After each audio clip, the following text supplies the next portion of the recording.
Hello everyone, welcome to the channel. So today's video we're going to be unboxing the DJI Mini 3 Pro, and obviously I'm going to be explaining in this video why I upgraded to this from the Mini SE. Let's get straight into the unboxing. Right, so let's first of all on the box here, the DJI Mini 3 Pro. So on the front it was very nice and small compact packaging compared to my Mini SE.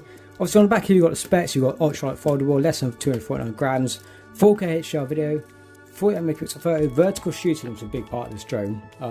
Just get the exposure right. I'm still getting used to the setup, guys.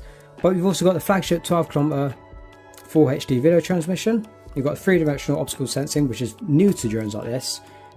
Not of this size, but the DJI Mini drones it's new to. We've also got intelligent features such as active track, master shots, and hyperlapse. We'll get into in the test video. Now, there are a lot of features of this drone, which I'm not going to get into today. Obviously, this isn't the test video, but in the test video, I'll get into as many of them as possible. Maybe even 2 parts in that video. So, as you see, opening the box here, you've got the QR code to scan to download the app for the phone. Then, first of all, you've got the drone. I can't wait to blank, leave that till last. You've got this nice shell. I'm not sure what sort of pattern you're using, whether it's to help the climate and the environment and all that sort of stuff, because a lot of companies are pushing for that nowadays.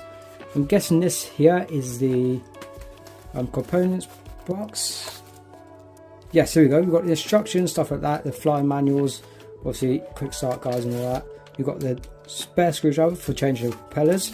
You've got the spare propellers here, and I believe that's it for this box. I don't believe there's much else in there. I haven't actually checked it before. Now, I do believe they don't come with any spare, obviously, control sticks or anything like that. Now, they do not, which is a shame, but you know, we can always get away with what we've got. Let's put this back in the box here.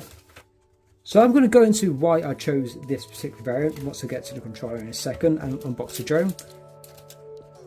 Then obviously to the right of it you've got all the spare wires and that to connect your phones up to the controller itself. Now that's all that's in there, I believe. So that's all for this first box of components. So put that to the side here. Now here we have the RCN1 controller. Now I chose this drone specifically for this controller. Reasons being, I don't like the way they've added the screen on the RC Pro option. Now it's a good feature, don't get me wrong, but I just believe I prefer the extra high quality, extra definition on display of a phone or something like that. Now I do use my old phone, the Galaxy A40, and it's just perfect to fit in this controller. Like so, you just lift this bit up here, this little port tab. As you see here, you've got a wires plugged in, click the one to the left, plug that into your phone, and there you go, you have it set up and linked to the controller. Your phone linked to your controller at least. You put your phone in there like that, it pulls up, then let it go, and just pulls back down. It gives a lot of tension on it so it doesn't go to slip out or anything whilst you're flying the drone, which is going to be bad. Now, this feels very nice, guys. This is very nice once you've got the screen here. It's going to be a lot easier for me personally because I hate looking downwards. I prefer looking upwards. That's just my natural eyesight. That's where my eyes naturally go. I don't want to be looking down here on my controller sticks are up here. I want to be looking upwards and quick look down to my controller sticks. So this is very good, guys. Down here we have the USB-C charging port. I'm sure you guys can see that, but down there, obviously to the left and right of the controller, you've got the sticks, which are new to me. I've never actually used a controller and assembled a controller like this. Now they're just screw in with a simple screw. They're already threaded. I'll just grab that there. As you can see, they're threaded. They're not like a circular thread as they are with the Mini SE, which I've got. So let's put that to the side there. It's a very good drone, guys. I love it so much. Very good controller, at least, anyway. Let's bring the controller back into view a bit better. So now we have the drone.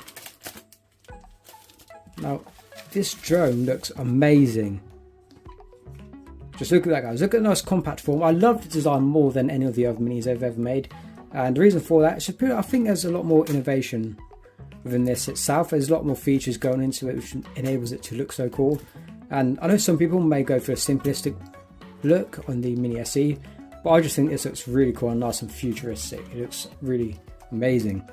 Let's see Mini 3 Pro on the arm there.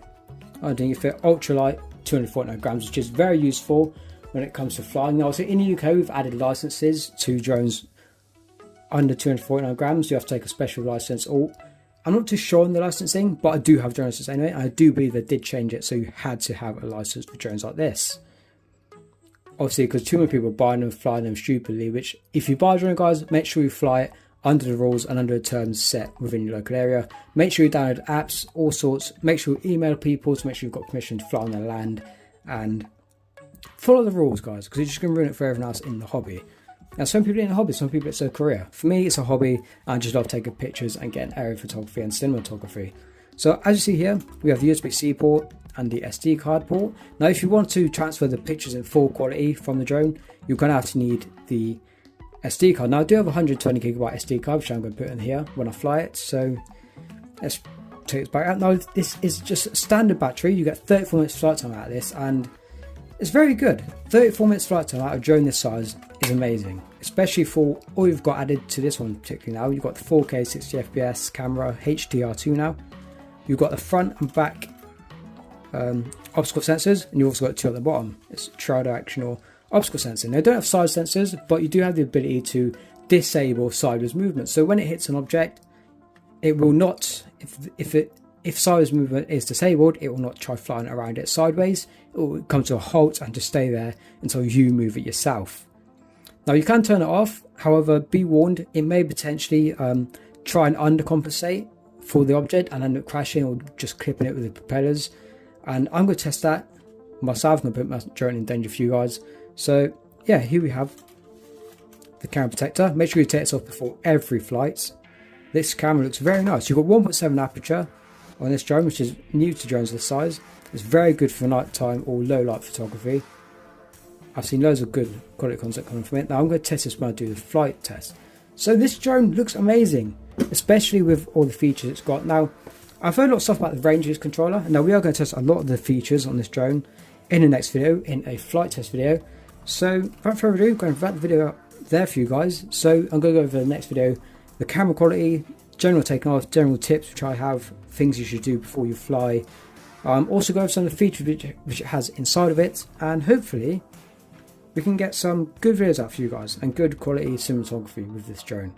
Now, I just love cinematography, so this drone's a big upgrade for me from the Mini SE. So why did I upgrade from the Mini SE? Obviously, in the Mini SE, I felt the 2.7K camera wasn't enough for me. I felt I want that bigger quality, bigger sensor compared to the Mini SE. Well, it's not so much. The quality was fine, but you've got more editing ability. You've got obviously got Cinelight mode and all that sort of stuff on this drone particularly. Obviously HDR, which the Mini does not have. You've got the Mini SE does not have. You've got the obstacle sensors you added front and back, which a Mini SE does not have. And also, I'm hoping if the range isn't good on this controller next video, I'm going to see if I can find something like this. Now, this is the Yagi Uda antennas, which I use on my Mini SE remote or controller if you must. And they work very well to increase the range. I'm not sure if there is anything for these controllers themselves, but I'm going to have a look around, see if I can. But I don't believe in my area there's too much traffic, like radio wise, so hopefully you may be able to get a lot more longer range with this drone. So without further ado, guys, I'm going to wrap the video up there and see you guys in the next one. Goodbye.